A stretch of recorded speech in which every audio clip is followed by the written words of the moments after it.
வணக்கம். புதிய வாசிப்பு புதிய சிந்தனை நிகழ்ச்சிக்கு வரவேற்கிறோம். இன்றைய நிகழ்ச்சியில் தி பிரிண்ட் பத்திரிகையின் கட்டுரையை பார்க்க இருக்கிறோம். சோழர், சாளுக்கியர் இவங்களோட வரி விதிப்பு முறை, ட்ரம்போட வரி விதிப்பு முறை இரண்டையும் ஒப்பிட்டு இந்த கட்டுரை எழுதப்பட்டிருக்கு. வரலாற்று ஆய்வாளர் திரு அனிருத் கனிசெட்டி இந்த கட்டுரையை எழுதியிருக்கிறார். விவாதிப்பதற்காக பொருளாதார ஆலோசகர் திரு சோமவள்ளியப்பன் அரங்கத்திற்கு வந்திருக்கிறார். வணக்கம் சார். வணக்கம்.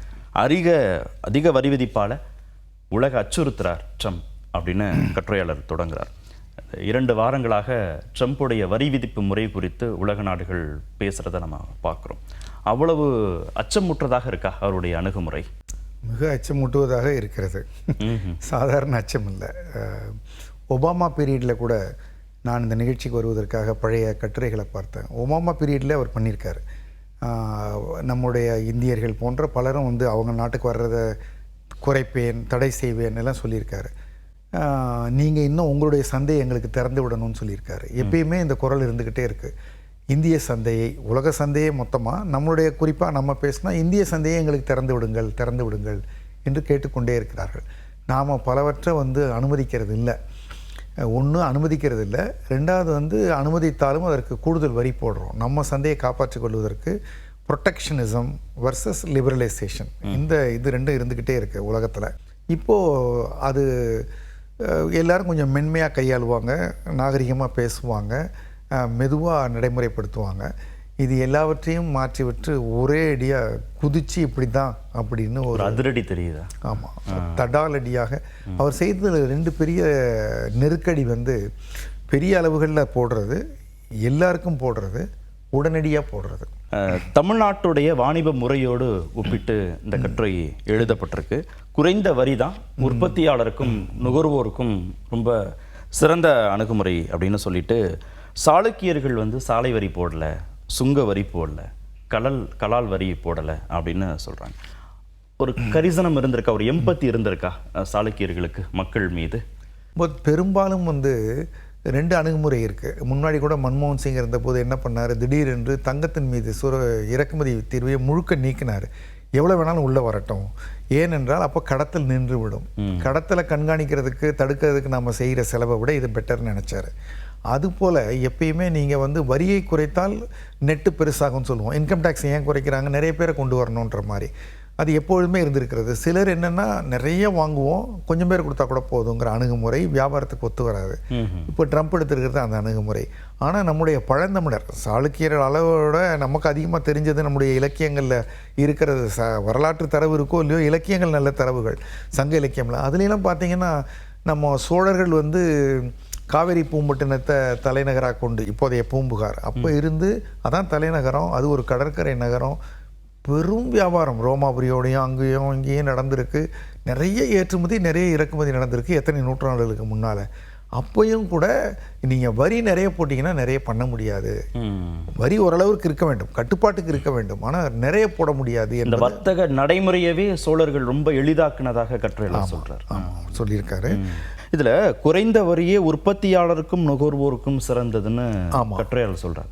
பொதுவாக உற்பத்தியாளர்கள்ட்ட அதிக வரி வாங்கிட்டு நுகர்வோருக்கு குறைந்த வரி விதிக்கிறதுன்னு தானே நடைமுறையில் இருக்கும். ஏன்னா எளிய மனிதர்கள், சாமானிய மனிதர்கள் பாதிக்கப்படக்கூடாது. உற்பத்தியாளர்கள்ங்கிறவங்க ஒப்பீட்டளவில் வசதியானவர்கள்னு. இதில் உற்பத்தியாளருக்கும் குறைவான வரி விதிக்கப்படுது. அதாவது பாஸ்டான்னு சொல்லுவாங்கல்ல, ஒரு வரியை போட்டால் அது யார் சுமப்பது என்பது தானே. இப்போ உற்பத்தியாளர் வரியை கட்டிட்டு அந்த வரியை விலையில் வச்சார்னா அது இறுதியாக சுமக்க போகிறவர் வாடிக்கையாளர் தான். உற்பத்தியாளர் லாபத்தை குறைத்து கொண்டா தான் அந்த வரி அவரே கட்டினதாக அர்த்தம். அப்போ எந்த இடத்துல டிமாண்ட் இலாஸ்டிசிட்டின்னு சொல்லுவாங்க. விலை உயர்ந்தால் எதெல்லாம் விற்பனை ஆகாதோ அது புவர் இலாஸ்டிசிட்டி. விலை உயர்ந்தாலும் வேறு வழி இல்லை, வாங்கி தான் ஆவாங்கன்னா அது வேறு விதம். அப்படி பார்க்குற பொழுது நீங்கள் விலை உயர்ந்தாலும் மக்கள் வாங்கித்தான் ஆகணும்னா வியாபாரி என்ன பண்ணுவார், வரியை மக்கள் தலையில் போட்டுருவார். அவர் விலையை ஏற்றிக்கிட்டே போவார். எனக்கு வரி போடுறாங்க, நான் உன் மேலே போடுறேன்னு. மக்கள் வாங்க மாட்டாங்கன்னா அவர் லாபத்தை குறைத்து கொள்வார். அந்த காலத்திலேயே காஞ்சிபுரம் நெசவாளர்கள் 4 விதமான வரியை செலுத்தியிருக்கிறாங்க. காட்டன் வாங்குறதுக்கு, பொருளை நெய்யறதுக்கு, பொருளை விற்பதற்குன்னு ஒரு 4 விதமான வரியை செலுத்தினாங்க. அதுக்கப்புறம் அது ஒழுங்குமுறைப்படுத்தப்பட்டது அப்படின்னு. அந்த வரி விதிப்பு முறையை ஒழுங்குபடுத்தணுன்ற எண்ணம் சோழர்கள், சாளுக்கியர்களுக்கு வந்ததற்கான அடிப்படை பின்னணியாக நம்ம என்ன புரிஞ்சுக்கலாம்? அதாவது நிர்வாகம் சரியாக செய்ய வேண்டும் என்றால் ரொம்ப எளிமையான வரிகள் இருக்கணும். ஸ்ட்ரெயிட்டாகவே இப்போ நம்ம என்ன சொல்கிறோம், இப்போ நியூ ரெஜிம்ங்கிறது கூட டேக்ஸ் ரெஜிம் என்னென்னா, நீங்கள் இவ்வளவு விவரங்கள் கொடுத்து கொண்டிருக்க வேண்டாம், நீங்கள் அதற்கு நாங்கள் உங்களை சோதனை பண்ணிக்கிட்டு இருக்க வேண்டாம், நீங்கள் மொத்தமாக இவ்வளோ எடுத்துகிட்டு போ, வரி உனக்கு கம்மி, இது வரைக்கும் கிடையாதுங்கிறது தான். இது வந்து டீட்டெயில் வர்சஸ் இது தான் இந்த சேலஞ்சு தான். நிறைய போட்டு குட்டி குட்டியாக போட்ட பிறகு அதுக்கப்புறம் எல்லாத்தையும் ஒன்று சேர்த்து இப்போ ஜிஎஸ்டி ஆக்கினாங்க பாருங்கள். பலவற்றை ஒன்று சேர்த்து ஒரே வரி என்று கொண்டு அதிகம் குறைவுங்கிறது ரெண்டாவது. பட்டு கட்டுவதற்கு எளிமை, அது நடைமுறையில் வேறு சிக்கல்களாம். அது மாதிரி அவர்கள் எங்கே வந்து மனிதன் தொடர்ந்து சிந்திக்கிறானோ, எந்த ஒரு வேலையை தொடர்ந்து செய்கிறானோ, அங்கே மேம்பாடு முன்னேற்றம் என்பது எளிமை நோக்கி தான் இருக்கணும். இப்போ ட்ரம்ப்போடைய இந்த புதிய வரி விதிப்பு முறையினால உலக நாடுகள் இவ்வளவு அச்சுறுத்தலுக்கு உள்ளாக்குவதற்கு என்ன காரணம்? ஏன் பயப்படுறாங்க? இப்போது ஒரு இயல்பில் எல்லாரும் மக்கள் வந்து பல்வேறு பொருட்களை பயன்படுத்தி கொண்டு இருக்கிறார்கள். இப்போ ட்ரம்ப் போட்டிருக்கிற வரியின்படி பார்த்தா 145% வரி வந்து அவர் இப்போ தான் அறிவிச்சிருக்கிறாரு. கம்ப்யூட்டர் சிப்ஸுக்கும் லேப்டாப்புக்கும் எலக்ட்ரானிக் பொருட்களுக்கும் இல்லைன்னு. அதுக்கு அந்த அறிவிப்பு வர்ற வரைக்கும் என்னென்னா 145% வரி போட்டு ஒரு உள்ளுக்குள்ளார ஒரு பொருளை கொண்டு வந்தால் அது ஏற்கனவே இருக்கிற விலையை போல் 1.5 மடங்கு கூடுதலாக இருக்கும்னா, இப்போ 1000 ரூபாய்க்கு வாங்கினது 2500 யார் வாங்குவா? அது கூட விலையாகும். ஒட்டுமொத்த வர்த்தகமே பாதிக்கப்பட்டுரும், நின்று போயிடும். அதாவது நீங்கள் அவர் வந்து உணவுப் பொருட்கள்லேருந்து நீங்கள் அவர்கள் பயன்படுத்துகிற எல்லா பொருட்களும், இப்போ அமெரிக்காவை பொறுத்த வரைக்கும் அவர்கள் பயன்படுத்துகிற எல்லா பொருட்களும் மலிவான விலைக்கு கிடைக்கிறதுனால எல்லாவற்றையும் வெளிநாட்டிலேருந்து வாங்கி கொண்டிருக்கிறார்கள். பெரிய இராணுவ தளவாடங்கள் மற்ற பெரிய விஷயங்கள் தவிர எல்லாவற்றையும் விட்டுட்டாங்க. அது ஒரு லாப நோக்கம் அவங்க பார்த்தாங்க. இப்போ தான் உணர்ந்து கொண்டு இருக்கிறார்கள், இதெல்லாம் வெளியிலேருந்து வந்துக்கிட்டு இருக்கிறது, நாமளே உற்பத்தி செய்வோம் என்று இவர் சொல்கிறார். அதனால் விலைவாசி அன்றாட வாழ்க்கையே பிரட்டி போடுற இல்லை, உலகின் வரி விதிப்பு முறையவே கட்டுப்படுத்தக்கூடிய அளவுக்கு இண்டிபெண்ட்டாக அமெரிக்கா இருக்கா? ஒரு பெரிய சந்தையாக இருக்குது, ஒரு மிகப்பெரிய சந்தையாக இருக்குது. இப்போ ஒவ்வொரு பொருளுக்கும் ஒரு மிகப்பெரிய சந்தை இருக்குது இல்லையா? இப்போ அரபு நாடுகளால் தானே எண்ணெயை கட்டுப்படுத்த முடியுது. அது மாதிரி இது வந்து அவங்க செல்லர் இல்லை, பயராக ஒரு பெரிய பொருளாதாரமாக இருக்காங்க. உலகின் நம்பர் 1 பொருளாதாரம், பலவற்றையும் இறக்குமதி செய்கிறது. உதாரணத்துக்கு சீனாட்டந்து மட்டும் ஒரு வருஷத்துக்கு $450 பில்லியன் இறக்குமதி பண்ணுறாங்க. நம்ம 80 பில்லியனுக்கு தான் பண்ணுறோம். 450 பில்லியன் ஒரு நாட்டுக்கிட்ட இருந்தால் இப்போ எத்தனை நாட்டுக்கிட்ட பண்ணுவாங்க? ஒரு வருஷத்துக்கு அவங்க வந்து அவங்களுடைய டெபிசிட்டே பயங்கரமாக இருக்கான். இதில் இந்தியாவுக்கான பாதிப்பு என்ன சார்? எந்தெந்த துறையில் இந்தியா பாதிப்புக்குள்ளா? இந்தியா வந்து ரொம்ப அதிகமாக பாதிக்கப்படக்கூடிய துறைனா ஜெம்ஸ் அண்ட் ஜுவல்லரி சொல்கிறாங்க. நமக்கு அது வந்து சுவிட்சர்லாண்டு தான் அதை விட அதிகமாக நம்ம அமெரிக்காவுக்கு ஏற்றுமதி செய்து கொண்டிருந்தோம். நம்மளை சமீபத்தில் தான் சுவிட்சர்லாண்டு வந்து அதில் ஓவர்டேக் பண்ணியிருக்காங்க. இப்போ அவங்களுக்கு வரி கம்மி, நமக்கு வரி கூட.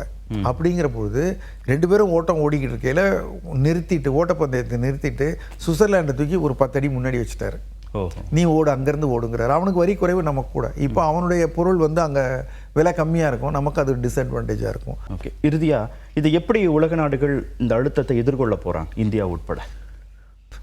இப்போதைக்கு முதல் இது வந்து ஆயிடுச்சு. அதாவது அமெரிக்கா வந்து ஒரு பெரிய சந்தையாக இருக்கலாம், ஆனால் அவங்க வந்து அவங்களுடைய பொருளாதாரம் இதுக்கெல்லாம் இடம் கொடுக்காதுங்கிறத முன்னாடியே பலரும் சொல்லியிருக்காங்க. நானும் அதை முன்கூட்டியே யோசித்து ஆரம்பத்துலேருந்தே ஒரு நம்பிக்கை சொல்லிக்கிட்டு இருக்கேன். இவரால் இதை பண்ண முடியாது. இவர் வந்து தன் தலையில் தானே கொல்லிக்கட்டையை வச்சுக்கிறாரு. ஒன்று அவங்களுடைய விலைவாசி உயர்ந்துடும், அவங்க மக்கள் போராடுவாங்க, ஆரம்பிச்சிருச்சு, அதனால் மாறுவார். ரெண்டாவது வந்து இவர் வந்து ட்ரேடு ஒரு டெபிசிட்டில் இருக்கார். இவருடைய பணவீக்கம் அதிகமாச்சுன்னா வட்டி வீதத்தை அங்கே அவங்க வந்து குறைச்சாகணும். அவங்க வட்டி வீதத்தை குறைக்கிறது இன்னும் பல சலசலப்புகளை உண்டாக்கும். இப்போ ஒவ்வொரு ஆண்டும் ரொம்ப அதிக ஏற்றுமதி செஞ்சுட்டு ஜப்பானும் சீனாவும் அமெரிக்காவுக்கிட்டேருந்து பணத்தை வாங்கிக்காமல் அமெரிக்காவுடைய பாண்டை வாங்கி வச்சுருக்காங்க. அப்படின்னா அமெரிக்கா பொருட்களை சாப்பிடுது, காசு கொடுக்கல, அதுக்கு பதிலாக பேப்பரில் எழுதி கையெழுத்து போட்டு கொடுக்குது, தர்றேன் தர்றேன் தர்றேன்னு. இப்போ அந்த பேப்பரை எல்லாம் விற்கிறேன்னு சீனா ஆரம்பித்தான்னா அது வந்து மார்க்கெட்டில் வந்து நிறைய அந்த பாண்டு வந்துச்சுன்னா அந்த பாண்டினுடைய விலை குறைந்து விடும். Over supply. புதுதாக அமெரிக்காவால் பாண்டு இஷ்யூ பண்ண முடியாது. ஏன்னா இவன் பாண்டு கூட வட்டிக்கு இருக்கிற பாண்டே கம்மி விலைக்கு இவன் விற்க தயாராகிட்டான்னா அவங்களால பண்ண முடியாது. அப்போது நடப்பு வட்டியை விட ரொம்ப அதிகமான வட்டி போட்டு தான் அவங்களால விற்க முடியும். அப்படி விற்றா வாங்க மாட்டாங்க. உள்ளூர் மக்களே பாதிக்கப்படுவாங்க அமெரிக்காவில். உள்ளூர் மக்கள் இல்லை, உலகம் மொத்தமும் அமெரிக்காவில் பாண்டு விலை இறங்குச்சுன்னா அமெரிக்க மக்கள் மோசமாக பாதிக்கப்படுவாங்க. அமெரிக்காவுக்கு கடன் கிடைக்காது, அதிக வட்டி கொடுத்து தான் கடன் வாங்கணும். அமெரிக்க பொருளாதாரம் அதன் காரணமாக தான் இப்போ 90 நாள் இடைவெளி விட்டுருக்காரு. அவருடைய இடைவெளி என்பது அதாவது குப்புற விழுந்தாலும் மீசையில் மண் ஓட்டலைங்கன்னா கொஞ்சம் கொஞ்சமாக எந்திரிச்சு உட்காந்துட்டு எக்ஸசைஸ் பண்ண மாதிரி சில பேர் நடிப்பாங்க, தடிக்க விழுந்தாங்கிற மாதிரி. இப்போ 90 நாள் இருக்காரு. 90 நாள் நெருங்குற போது இது இன்னும் ரிலாக்ஸ் பண்ணிடுறது தான் புத்திசாலித்தனம் நடந்து கொள்வார் என்று எதிர்பார்ப்போம். நன்றி நிகழ்ச்சியில் பங்கேற்றதற்கு. புதிய வாசிப்பு புதிய சிந்தனை நிறைவு பெற்றது.